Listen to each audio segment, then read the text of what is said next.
Adeline, umubyeyi wari warihebeye Mukura pe ku rwego rwo hejuru ewana cyane rwose. Rero Mukura yaje kuba ishyira hanze gahunda yo guherekeza uyu mubyeyi Mukanemeye Madeline.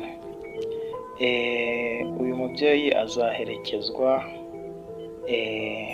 ejo kuwa kabiri tariki ya 5 z'ukwa munani 2025.